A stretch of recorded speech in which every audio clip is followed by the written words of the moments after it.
Here we are in the 63 C30, and today we are installing a trailer brake controller. Whoa. Wow, this new drill bit has run out in it. I'm just gonna choose to ignore that. And then we changed safety squint engaged.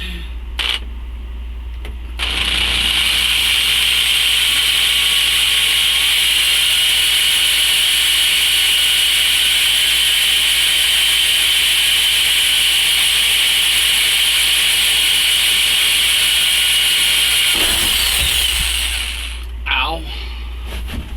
I hurt my elbow.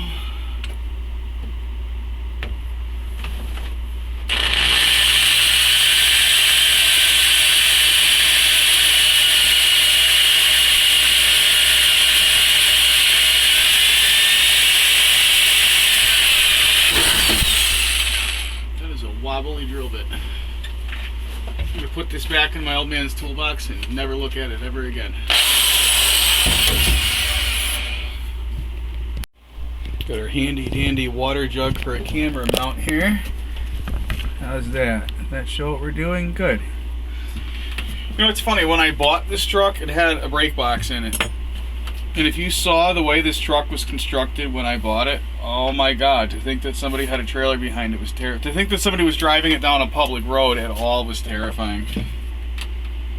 Actually, this thing was kind of terrifying, driving at 10 miles an hour on the guy's front lawn.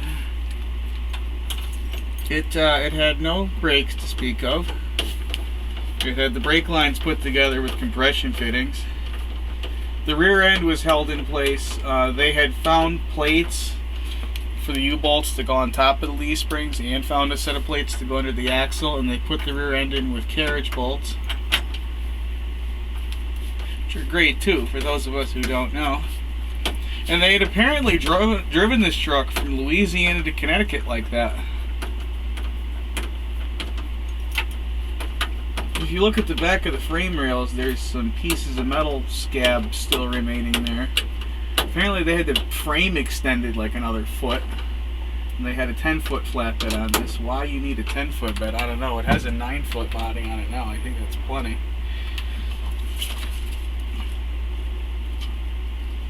I took this brake box out of my ex-girlfriend's Suburban. She was good for something.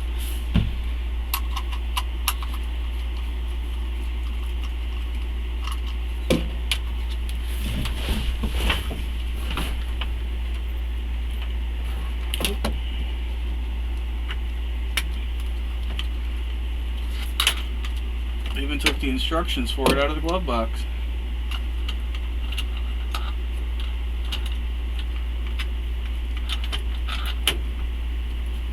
The racket's a little bent. It's kind of tight, but I guess that's better than it flopping around, right? Totally blocking the shot with my arm, aren't I? I'm not going to be able to tighten up this tool either. Can I? No, we're going to have to get a ratchet.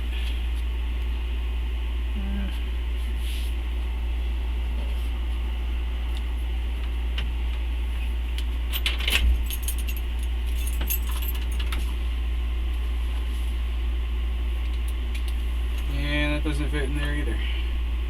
Alright, I guess I'm gonna go get a ratchet.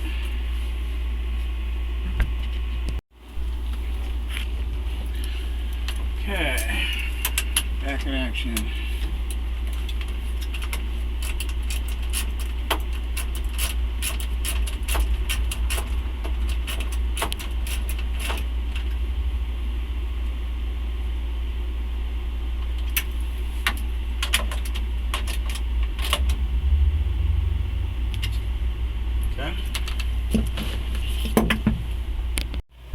So from this point, you got your red wire. This goes to your brake light switch. This tells the brake box when to do its thing. We're just going to loop that one back on itself. Our switch is right here. There you go, you can see it. Your black wire, it's a heavy wire. We're going to hook that to the main junction block. White is your ground. We're going to hook ground that to the body. And your blue is your goes to out back to actually actuate the trailer brakes. says in your diagram to hook this stuff directly to the battery, but the battery's right here. In fact, we've got the body grounded right here to that bolt. There's also a strap from the cab to the frame and from the engine block to the frame. So it's like a Chrysler. The body is about as good as ground as you're going to get on this thing. Power, same thing. Main junction block's right there. There's only 2 feet of wire hooking up the battery to the junction block, so we'll just hook it into the junction block. It'll be cleaner. You know, an hour into a 10-minute project, all your wiring stuff is out, your tools are all over the place. This is kind of what I expected. Looks like we're going to have to resort to using a wire tap here. That's our output from the brake light switch. So we've got our ground wire hooked up right there. We've got our red wire hooked up to the brake light switch. We've got our 12 gauge wire run out the back.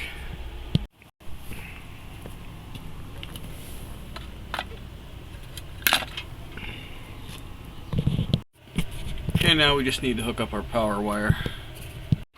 So that's it for now. We've got this switch here just to confuse anybody that's ever driven anything with air brakes to turn the box on and off, which seems to be working. And I gotta put this mess away, and that's that for now. There's no trailer plug out back, so that'll be for another installment. And I'll see you next time.